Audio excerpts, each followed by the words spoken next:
สวัสดีครับคุณผู้ฟังต้อนรับเข้าสู่ส้มโอพอดแคสต์รายการที่จะทำให้ชีวิตการทำงานและชีวิตส่วนตัวของคุณง่ายขึ้นวันนี้อยู่กับผมแบงค์ครับและซ้อมค่ะ เฮ้ยพี่ส้มครับไม่รู้เป็นอะไรช่วงนี้งานกองเต็มโต๊ะเลยแต่สมาธิหลุดง่ายมากทำอะไรไม่ค่อยเสร็จเป็นชิ้นเป็นอันเลยครับรู้สึกว่าวันหนึ่งผ่านไปเร็วมากแต่งานไม่เดินเลยโอ้โห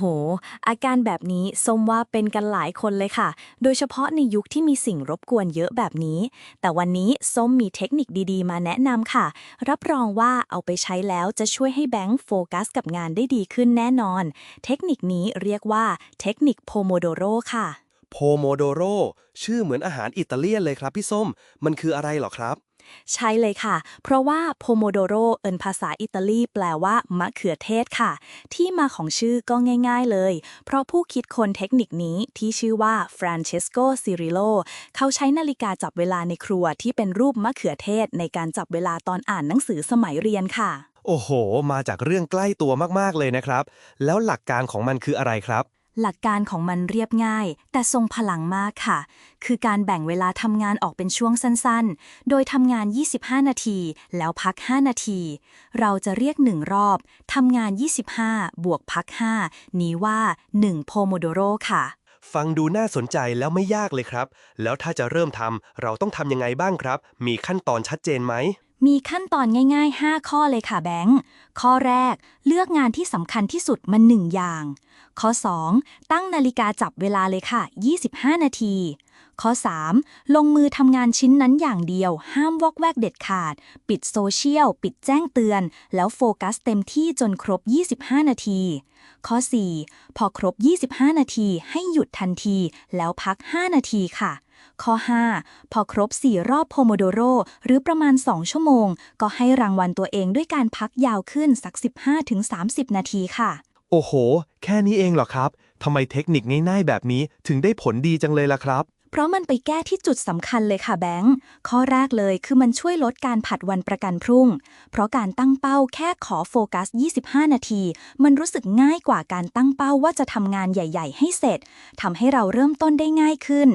ข้อ 2 คือมันสร้างสมาธิขั้นสูง เพราะเรารู้ว่ามีเวลาจำกัดแค่ 25 นาที สมองจะจดจ่อเต็มที่ และข้อสุดท้ายคือช่วยป้องกันอาการเบิร์นเอาท์ เพราะเรามีช่วงพักที่ชัดเจน ไม่ได้นั่งทำงานยาวๆจนสมองล้าค่ะ เคลียร์เลยครับพี่ส้ม ผมมีคำถามสุดท้ายครับ แล้วตอนพัก 5 นาทีนี่เราควรทำอะไรดีที่สุดครับ แอบไถมือถือดูโซเชียลได้ไหมครับ เป็นคำถามที่ดีมากเลยค่ะ สิ่งที่แนะนำคือให้ลุกขึ้นจากโต๊ะค่ะ อาจจะไปยืดเส้นยืดสาย ดื่มน้ำ หรือมองออกไปนอกหน้าต่างไกลๆ การพักที่ดีคือการพักสมองจริงๆ ไม่แนะนำให้เล่นมือถือค่ะ เพราะการรับข้อมูลใหม่ๆเข้ามา มันทำให้สมองของเราไม่ได้พักอย่างเต็มที่ค่ะ สุดยอดเลยครับพี่ส้ม เป็นเทคนิคที่เรียบง่าย แต่ดูแล้วน่าจะเปลี่ยนวันทำงานที่ยุ่งเหยิงของผมได้จริงๆ วันนี้ผมต้องขอเอาไปลองใช้เลยครับ แน่นอนค่ะ ลองเอาไปปรับใช้ดูนะคะ รับรองว่าแบงค์จะเห็นความเปลี่ยนแปลงที่ดีขึ้นแน่นอนค่ะ พี่ส้มครับ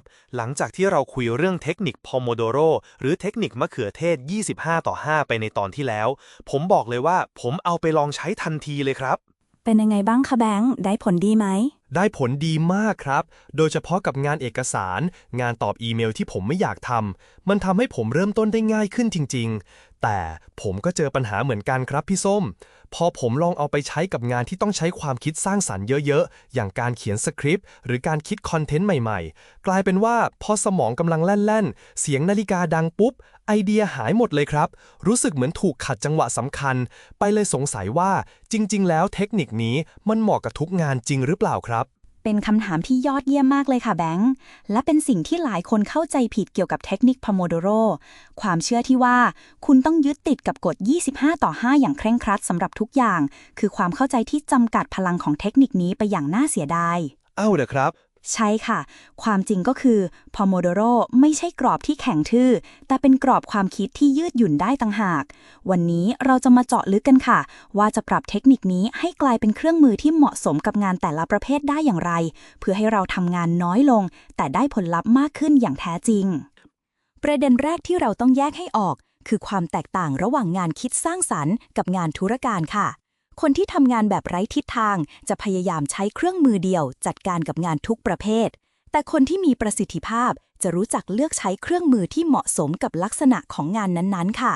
งานคิดค้นสร้างสรรค์กับงานธุรการมันต่างกันยังไงในการใช้โพโมโดโรครับต่างกันมากเลยค่ะแบงค์งานความคิดสร้างสรรค์ creative work อย่างการเขียน การออกแบบ หรือการวางกลยุทธ์ มันต้องการสภาวะที่เรียกว่า flow state ค่ะ คือสภาวะที่เราจมดิ่งไปกับงานอย่างสมบูรณ์ จนลืมเวลาไปเลย ซึ่งการจะเข้าสู่สภาวะนี้ได้ ต้องใช้เวลาและสมาธิที่ต่อเนื่อง การถูกขัดจังหวะทุกๆ 25 นาที จึงเปรียบเสมือนการกระชากเราออกจากภวังค์ทำให้ไอเดียดีๆขาดตอนไป ใช่เลยครับที่ผมเจอก็คืออาการแบบนี้แหละครับดังนั้นสำหรับงาน Creative Work ส้มแนะนำให้เรายืดหยุ่นกับเวลาค่ะ อาจจะลองปรับเป็นรอบละ 50 นาที พัก 10 นาที หรือที่เรียกว่าเทคนิค 50/10 ก็ได้ค่ะ การมีช่วงเวลาทำงานที่ยาวขึ้น จะทำให้เรามีโอกาสเข้าสู่สภาวะโฟลว์ได้ง่ายขึ้น และยังคงมีช่วงพักเพื่อไม่ให้สมองล้าจนเกินไป ในทางกลับกัน งานธุรการ administrative work เช่น การตอบอีเมล การคีย์ข้อมูล หรือการจัดการเอกสาร งานพวกนี้เป็นงานที่ไม่ต้องใช้สมาธิลึกซึ้ง และมักจะน่าเบื่อ การใช้เทคนิคคลาสสิก 25/5 จึงเหมาะสมที่สุด เพราะมันช่วยซอยงานที่น่าเบื่อให้เป็นชิ้นเล็กๆ ที่จัดการง่าย และการพักบ่อยๆ ก็ช่วยให้เรารู้สึกสดชื่น และไม่เบื่องานนั้นไปเสียก่อนค่ะ พอจะเห็นภาพเลยครับเหมือนกับว่าเราไม่สามารถใช้เรือเร็วในการตกปลาในบ่อเล็กๆได้ใช่ไหมครับต้องเลือกพาหนะให้ถูกถูกต้องเลยค่ะ เหตุผลเชิงจิตวิทยาก็คือ การเข้าสู่ flow state ตามที่นักจิตวิทยาชื่อดังมิฮายชิกซันมิฮายได้เขียนไว้ในหนังสือของเขาที่ชื่อว่า Flow: The Psychology of Optimal Experience สภาวะนี้คือจุดที่ความท้าทายของงานกับทักษะของเรามาบรรจบกันอย่างสมบูรณ์แบบทำให้เกิดประสิทธิภาพและความสุขสูงสุด ซึ่งการจะไปถึงจุดนั้นได้ต้องอาศัยช่วงเวลาที่ปราศจากการรบกวนที่ยาวนานพอสมควร เข้าใจแล้วครับพี่ส้มสรุปก็คือถ้าเป็นงานที่ต้องใช้ไอเดียเยอะๆก็อาจจะลองปรับเป็น50นาทีทำงาน10นาทีพักแต่ถ้าเป็นงานเอกสารทั่วไปก็ใช้25/5แบบเดิมได้เลยใช่แล้วค่ะ ดังนั้นคำถามแรกที่เราต้องถามตัวเองก็คือ คุณจะเลือกใช้ค้อนทุกอย่างเพราะมันใช้ง่าย หรือจะเลือกเป็นช่างฝีมือที่รู้จักเลือกเครื่องมือที่เหมาะสมกับงาน โอเคครับเคลียร์เรื่องงานครีเอทีฟไปแล้วแต่ก็ยังมีงานอีกประเภทที่ผมสงสัยครับคืองานที่ต้องใช้สมาธิสูงๆ High Focus Work แต่ไม่ใช่การใช้ความคิดสร้างสรรค์โดยตรง อย่างเช่น การวิเคราะห์ข้อมูลตัวเลขเยอะๆ การเขียนโค้ดโปรแกรมที่ซับซ้อน หรือการตรวจทานสัญญาทางกฎหมาย งานแบบนี้เราควรจะใช้พอโมโดโรกับมันยังไงดีครับดีมากเลยค่ะที่ถามเจาะจงขึ้นไปอีก หลักการก็คล้ายๆกันค่ะ คนที่ทำงานแบบมักจะสลับงานไปมาโดยไม่รู้ตัวว่ากำลังเสียพลังงานไปมหาศาล แต่คนที่ทำงานเชิงลึกจะเข้าใจต้นทุนของการสลับงาน และพยายามลดมันให้น้อยที่สุด ต้นทุนของการสลับงานหมายความว่ายังไงครับทุกครั้งที่เราเปลี่ยนจากงานหนึ่งไปอีกงานหนึ่งแม้จะเป็นแค่การเหลือบไปดูแจ้งเตือนในมือถือสมองของเราจะต้องใช้เวลาและพลังงานในการปรับจูนเพื่อกลับมาโฟกัสที่มานเดิมอีกครั้งค่ะสิ่งนี้ในทางจิตวิทยาเรียกว่า cognitive switching penalty หรือต้นทุนค่าปรับในการสลับงานสำหรับงานที่ซับซ้อนและต้องใช้สมาธิสูงอย่างที่แบงค์ยกตัวอย่างมาต้นทุนนี้จะยิ่งสูงเป็นทวีคูณการถูกขัดจังหวะบ่อยๆจึงทำให้ประสิทธิภาพลดลงอย่างมาก ดังนั้นสำหรับงานที่ต้องใช้สมาธิสูงเราจึงควรใช้รอบการทำงานที่ยาวขึ้นเหมือนงานครีเอทีฟค่ะอาจจะเป็น50/10หรือบางคนอาจจะไปถึง90นาทีทำงานพัก20นาทีเลยก็ได้เพื่อลดการสลับงานที่ไม่จำเป็นให้น้อยที่สุดและทำให้สมองได้จดจ่อกับปัญหาที่ซับซ้อนได้อย่างต่อเนื่องแต่สำหรับงานรูทีนเวิร์กที่ทำจนเป็นอัตโนมัติและไม่ต้องคิดวิเคราะห์มากเช่นการเคลียร์บิลการจัดไฟล์เอกสารงานเหล่านี้มีต้นทุนการสลับงานที่ต่ำมาก การใช้เทคนิค 25/5 จึงเป็นการแบ่งกลุ่มงานหรือ task batching ที่ดีมากค่ะ เราอาจจะตั้งเป้าว่า 25 นาทีนี้จะเคลียร์บิลให้หมด แล้วพัก 5 นาที จากนั้นอีก 25 นาทีถัดไปจะมาจัดไฟล์เอกสาร มันช่วยให้เราจัดการงานเล็กๆ ที่น่าเบื่อได้เป็นอย่างดีค่ะ โอ้โห มีเรื่องของต้นทุนค่าปรับด้วยเพิ่งเคยได้ยินเลยครับแสดงว่าการทำงานแบบ multitasking ที่เราเคยเชื่อว่าดี จริงๆแล้วอาจจะไม่ใช่เลยใช่ไหมครับถูกต้องที่สุดค่ะ ในหนังสือ Deep Work ของ Cal Newport เขาได้อธิบายไว้อย่างชัดเจนเลยว่า ความสามารถในการทำงานเชิงลึก หรือการทำงานที่ต้องใช้สมาธิจดจ่ออย่างต่อเนื่อง โดยปราศจากสิ่งรบกวน คือหนึ่งในทักษะที่มีค่าที่สุดในศตวรรษที่ 21 นี้ การใช้ Pomodoro แบบปรับรอบเวลาให้ยาวขึ้น ก็คือเครื่องมือที่ช่วยให้เราฝึกฝนทักษะ Deep Work นี้นั่นเองค่ะ เข้าใจแจ่มแจ้งเลยครับสรุปก็คืองานที่ต้องลงลึกในรายละเอียดมากๆก็ควรใช้เวลารอบยาวเพื่อลดต้นทุนการสลับงานส่วนงานรูทีนง่ายๆก็ใช้รอบสั้นๆจัดการไปทีละอย่าง ใช่เลยค่ะ คำถามที่ตามมาก็คือ คุณจะเลือกทำงานแบบนักดำน้ำที่ลงไปสำรวจโลกใต้ทะเลลึก หรือจะเป็นนักโต้คลื่นที่เล่นสนุกอยู่แค่บนผิวน้ำ คำถามสุดท้ายเลยครับพี่ส้ม ซึ่งผมว่าน่าจะเป็นปัญหาใหญ่ของใครหลายคนเลย คือถ้าผมมีงานชิ้นใหญ่มากๆ ที่ดูแล้วต้องใช้เวลา 2-3 ชั่วโมงรวดเดียวจบ อย่างการเตรียม Presentation สำคัญให้ลูกค้า หรือการทำโปรเจกต์ใหญ่ๆ เราจะยังใช้ Pomodoro กับมันได้อยู่ไหมครับ หรือควรจะลุยยาวไปเลยครับ ยังใช้ได้และควรใช้อย่างยิ่งเลยค่ะแบงค์คนที่จัดการไม่เป็นจะมองงานใหญ่เป็นภูเขาที่น่ากลัวและไม่รู้จะเริ่มปีนจากตรงไหนแต่คนที่จัดการเป็นจะมองภูเขาลูกนั้นแล้วหาทางสร้างขั้นบันไดเพื่อเดินขึ้นไปทีละก้าวค่ะ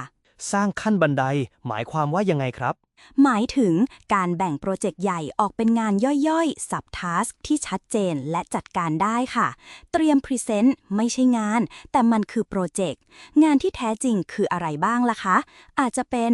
1. ค้นหาข้อมูลและสถิติ 2. สร้างโครงร่างของสไลด์ทั้งหมด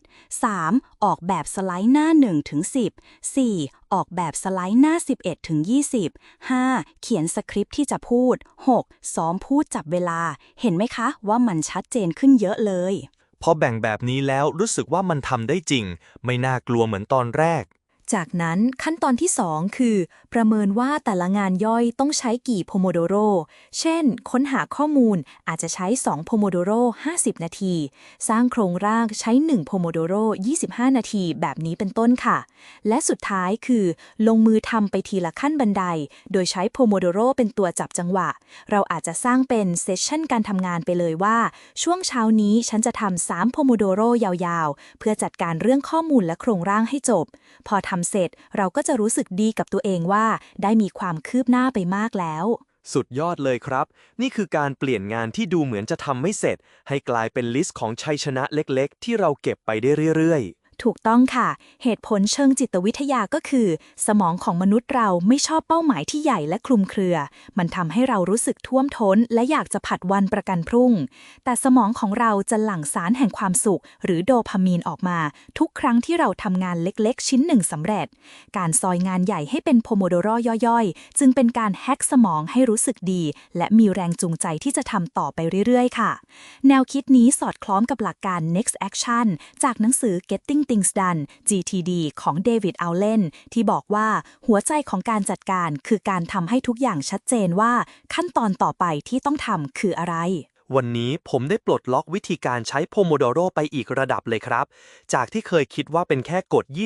25:5 ตอนนี้เข้าใจแล้วว่ามันเป็นกรอบความคิดที่ยืดหยุ่นและทนพลังมาก ใช่แล้วค่ะแบงค์หัวใจของมันไม่ใช่ตัวเลข 25 หรือ 5 แต่คือการทำงานอย่างจดจ่อสลับกับการพักอย่างมีคุณภาพ และที่สำคัญที่สุดคือการทดลองเพื่อหารอบเวลาที่เหมาะสมกับลักษณะงานและจังหวะของตัวเราเองค่ะ พี่ส้มครับ หลังจากที่เราคุยเรื่องการปรับใช้เทคนิคโพโมโดโรกับงานแต่ละประเภทไป ผมก็เอาไปใช้จริงจังเลยครับ ทีนี้ผมเจอด่านต่อไปที่ท้าทายมากเลยครับ ด่านอะไรหรอคะ คือพอเราตั้งใจจะโฟกัส 25 นาทีปุ๊บ โลกทั้งใบก็ดูเหมือนจะต้องการตัวเราขึ้นมาทันทีเลยครับ ไม่เพื่อนร่วมงานเดินมาถามงาน ก็เจ้านายเรียก หรือบางทีก็ไม่ใช่คนอื่นหรอกครับ เป็นตัวเองเนี่ยแหละครับพี่ส้ม ที่จู่ๆก็มีเรื่องอื่นแวบเข้ามาในหัวตลอดเลย จัดการยากมากครับ เข้าใจเลยค่ะ นี่คือความท้าทายระดับที่ 2 ของการฝึกโพโมโดโรเลยค่ะแบงค์การปกป้องช่วงเวลา 25 นาทีอันศักดิ์สิทธิ์ของเรา ซึ่งจริงๆ แล้วความเชื่อที่ว่าเราจะสามารถทำงานโดยไม่มีอะไรมารบกวนได้เลย คือภาพลวงตาที่ทำให้เราท้อแท้ค่ะ อ้าว หมายความว่าการถูกขัดจังหวะเป็นเรื่องปกติหรอครับ เป็นเรื่องปกติธรรมดามากค่ะ แต่หัวใจสำคัญไม่ได้อยู่ที่การพยายามกำจัดสิ่งรบกวนให้เป็นศูนย์แต่อยู่ที่การเรียนรู้ที่จะจัดการกับมันอย่างชาญฉลาดต่างหากวันนี้เราจะมาเจาะลึกเรื่องนี้กันโดยเฉพาะเลยค่ะซึ่งเราสามารถแบ่งสิ่งรบกวนออกเป็น2ประเภทใหญ่ๆคือสิ่งรบกวนจากภายในและสิ่งรบกวนจากภายนอกค่ะ น่าสนใจมากครับ งั้นผมขอเริ่มจากตัวปัญหาที่ดูเหมือนจะจัดการยากที่สุดก่อนเลยครับ สิ่งรบกวนจากภายใน หรือความคิดฟุ้งซ่านของเราเองเนี่ยแหละครับพี่ส้มกำลังเขียนอยู่ดีๆ ก็นึกขึ้นมาได้ว่าลืมตอบอีเมลลูกค้า หรือเย็นนี้ต้องซื้อของเข้าบ้าน แบบนี้จะทำยังไงดีครับ คำถามดีมากค่ะ เพราะนี่คือศัตรูที่ร้ายกาจที่สุดของเราเลยค่ะ หลักการเปรียบเทียบง่ายๆก็คือ คนที่ปล่อยให้ความคิดเป็นนาย จะถูกความคิดที่แวบเข้ามา ฉุดลากออกจากเส้นทาง แต่คนที่ฝึกฝนจิตใจ จะเรียนรู้วิธีจดบันทึก ความคิดนั้นแล้วกลับมาสู่ปัจจุบันค่ะ จดบันทึก หมายถึงให้หยุดทำงานแล้วมาจดเหรอครับ เกือบใช่ค่ะ แต่เราจะทำมันให้เร็วที่สุด เทคนิคง่ายๆ คือ เวลาที่เรากำลังทำ Pomodoro ให้เรามีกระดาษเปล่าๆ หรือเปิดโปรแกรมจดโน้ตทิ้งไว้ข้างๆ ตัวเลยค่ะ เมื่อไหร่ก็ตามที่มีความคิดอื่นที่ไม่เกี่ยวกับงานตรงหน้าแว็บเข้ามา ไม่ว่าจะเป็นเรื่องงานหรือเรื่องส่วนตัว อย่าพยายามต่อสู้หรือกดมันไว้ เพราะยิ่งเราพยายามลืม สมองจะยิ่งจดจำมันค่ะ ให้เราทำเพียงแค่หันไปจดความคิดนั้นลงบนกระดาษอย่างรวดเร็ว แค่คีย์เวิร์ดสั้นๆก็พอ เช่น ตอบเมลลูกค้า A หรือซื้อนม แล้วหันกลับมาโฟกัสกับงานใน Pomodoro ของเราต่อทันที โอ้แค่นั้นเลยละครับทำไมมันถึงได้ผลล่ะครับ เหตุผลเชิงจิตวิทยาลึกซึ้งง่าค่ะแบงค์มันเกี่ยวข้องกับสิ่งที่เรียกว่า Zeigarnik Effect ซึ่งเป็นปรากฏการณ์ที่สมองของเราจะจดจำสิ่งที่ยังทำไม่เสร็จ หรือสิ่งที่ถูกขัดจังหวะ ได้ดีกว่าสิ่งที่ทำเสร็จไปแล้ว ความคิดที่แวบเข้ามาว่าต้องทำนั่นทำนี่ มันคือภารกิจที่ยังไม่เสร็จในหัวเรา สมองจึงคอยส่งสัญญาณเตือนเราซ้ำๆ เพราะกลัวว่าเราจะลืม การที่เราจดมันลงไป เป็นเหมือนการบอกกับสมองของเราว่า ฉันรับทราบแล้วนะ ฉันบันทึกไว้ในที่ที่ปลอดภัยแล้ว ฉันจะไม่ลืมแน่นอน ตอนนี้วางใจแล้วกลับไปทำงานต่อได้ มันคือการปิดลูปความกังวลนั้นชั่วคราวทำให้สมองเลิกส่งเสียงเตือนเรานั่นเองค่ะ ซึ่งหลักการนี้ก็ตรงกับแนวคิดหลักของหนังสือ Getting Things Done GTD ของเดวิด อาร์เลนที่บอกว่าสมองของเราถูกออกแบบมาเพื่อคิดไม่ใช่เพื่อจำการนำทุกอย่างออกจากหัวมาไว้ในระบบภายนอกที่เชื่อถือได้คือกุญแจสู่จิตใจที่ปลอดโปร่งและมีสมาธิค่ะ สุดยอดเลยครับ จากนี้ไปผมจะพกสมุดไว้ข้างตัวตอนทำงานเลย สรุปง่ายๆก็คือ เราไม่สามารถห้ามความคิดไม่ให้เกิดขึ้นได้ แต่เราเลือกได้ว่าจะจัดการกับมันอย่างไร ถูกต้องที่สุดค่ะ คำถามสำคัญในข้อนี้ก็คือ คุณจะเลือกเป็นสนามเด็ดเล่นที่ปล่อยให้ความคิดวิ่งเล่นวุ่นวายอย่างไรทิศทาง หรือจะเป็นผู้ควบคุมการจราจรที่จัดระเบียบความคิดให้เข้าที่เข้าทาง เคลียร์เรื่องปัญหาภายในไปแล้ว ทีนี้มาถึงตัวปัญหาใหญ่จากภายนอกเลยครับพี่ส้ม นั่นก็คือคนอื่นครับ ไม่ว่าจะเป็นเพื่อนร่วมงาน เดินมาที่โต๊ะ หรือหัวหน้าที่เรียกคุยงานด่วน เราจะปฏิเสธก็กลัวจะดูเป็นคนไม่มีน้ำใจ แบบนี้จะทำยังไงดีครับ ปัญหาสากลเลยค่ะ หลักการของข้อนี้ก็คือ คนที่กลัวความขัดแย้งจะยอมสละเวลาของตัวเองทันทีที่ถูกรบกวน แต่คนที่เคารพเวลาของตัวเองจะใช้ศิลปะในการเจรจาเพื่อปกป้องสมาธิค่ะ ศิลปะการเจรจา ฟังดูยิ่งใหญ่จังเลยครับ เราต้องทำยังไงบ้างครับ มันคือเทคนิคการสื่อสาร 3 ขั้นตอนที่เรียกว่า inform negotiate callback หรือแจ้งให้ทราบ ต่อรอง และติดต่อกลับค่ะ สมมุติว่าแบงค์กำลังโฟกัสกับงานอยู่ แล้วมีพี่ที่ทำงานเดินมาถามงานให้ทำตามนี้เลยค่ะ ข้อธรรมที่ 1 inform แจ้งให้ทราบ มองหน้าเขายิ้มแล้วบอกอย่างสุภาพว่าเรากำลังทำอะไรอยู่ เช่น พี่ครับ พอดีตอนนี้ผมกำลังเร่งปั่นรีพอร์ตด่วนชิ้นหนึ่งอยู่พอดีเลยครับ ประโยคนี้เป็นการสื่อสารว่าเวลาของฉันตอนนี้มีเจ้าของแล้วนะ ข้อธรรมที่ 2 negotiate ต่อรอง ถามเพื่อประเมินความเร่งด่วนและเสนอทางเลือกใหม่ เรื่องที่พี่จะคุยด่วนมากไหมครับ ถ้าไม่ด่วนอีกสัก 15 นาที พอผมจบงานชิ้นนี้แล้ว ผมเดินไปหาที่โต๊ะได้ไหมครับ ข้อธรรมที่ 3 call back ติดต่อกลับ นี่คือขั้นตอนที่สำคัญที่สุดที่จะสร้างความไว้วางใจค่ะ เมื่อครบ 15 นาที หรือเมื่อโพโมโดโรของเราจบลง เราต้องเป็นฝ่ายเดินไปหาเขาตามที่สัญญาไว้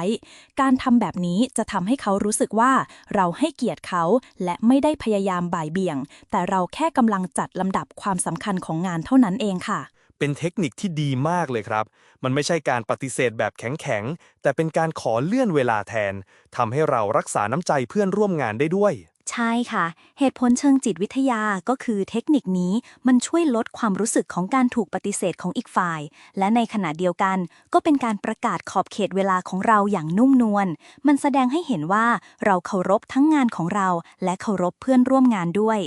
นอกจากนี้ส้มมีอีกเทคนิคเสริมสำหรับคนที่ถูกรบกวนบ่อยๆจนเป็นแพทเทิร์นค่ะ คือการบันทึกสิ่งรบกวน ง่ายๆเลยค่ะ แค่มีกระดาษแผ่นหนึ่งวางไว้ แล้วทุกครั้งที่มีคนมาขัดจังหวะให้ขีด1 ขีด พอสิ้นสุดวันหรือสัปดาห์ลองมาวิเคราะห์ดูสิคะว่า ใครคือคนที่ขัดจังหวะเราบ่อยที่สุด เขามาเวลาไหนบ่อยที่สุด เรื่องที่เขามาคุยเป็นเรื่องด่วนจริงหรือไม่ ข้อมูลเหล่านี้จะช่วยให้เราหาทางแก้ไขเชิงระบบได้ค่ะ เช่น อาจจะต้องไปพูดคุยกับคนคนนั้นโดยตรง เพื่อวางแผนการคุยงานกันเป็นเวลา หรืออาจจะใช้วิธีบล็อกเวลาในปฏิทิน หรือแม้แต่การใส่หูฟัง เพื่อเป็นสัญลักษณ์ว่าเรากำลังต้องการสมาธิ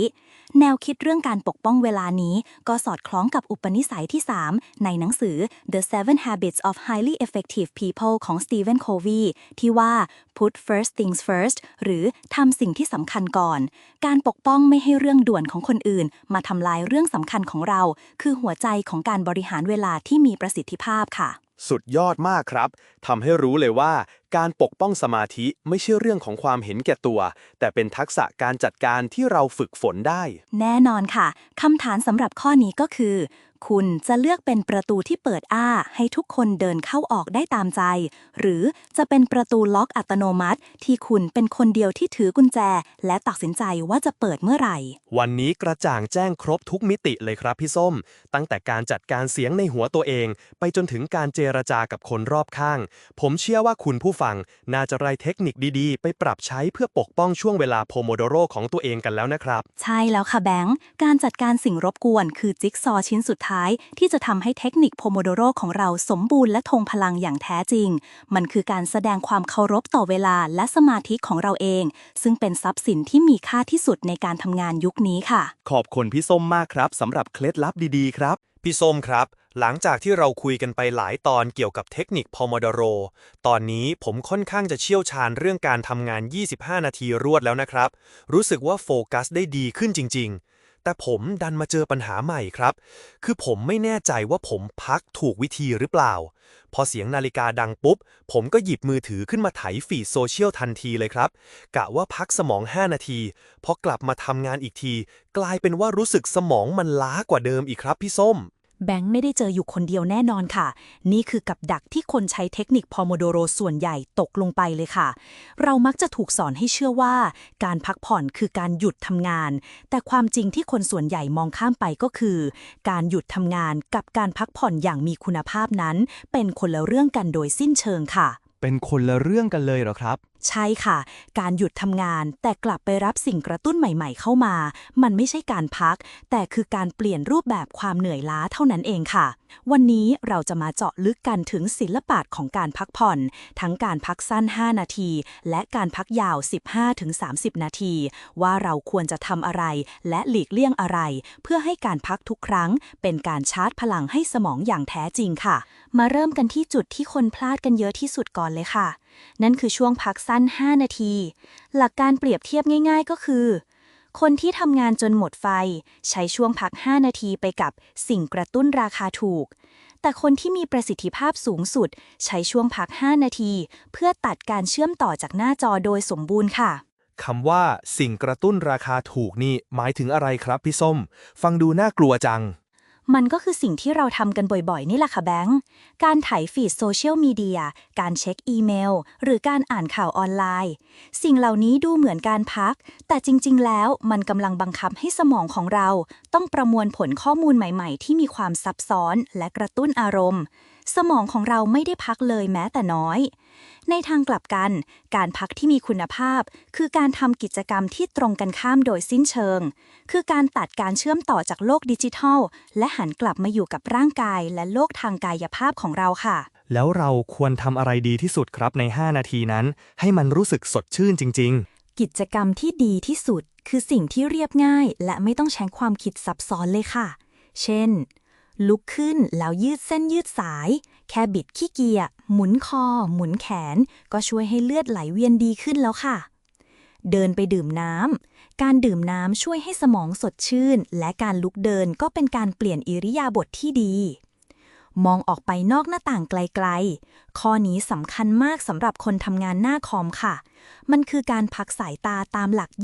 20-20-20 ที่จักษุแพทย์แนะนำคือทุก 20 นาทีให้มองสิ่งที่อยู่ไกลออกไป 20 ฟุตเป็นเวลา 20 วินาทีเพื่อลดอาการตาล้าแค่หลับตาแล้วหายใจลึกๆหายใจเข้าออกช้าๆสัก 5-10 ครั้งเป็นวิธีรีเซ็ตระบบประสาทที่เร็วและดีที่สุดเลยค่ะโหทุกอย่างที่พี่ส้มพูดมาไม่มีการใช้มือถือเลยนะครับถูกต้องค่ะเหตุผลเชิงจิตวิทยาก็คือสมองของเรามีระบบการจดจ่อที่เรียกว่า directed attention หรือสมาธิที่เราจงใจใช้ในการทำงานซึ่งมันจะเหนื่อยล้าได้เหมือนกล้ามเนื้อ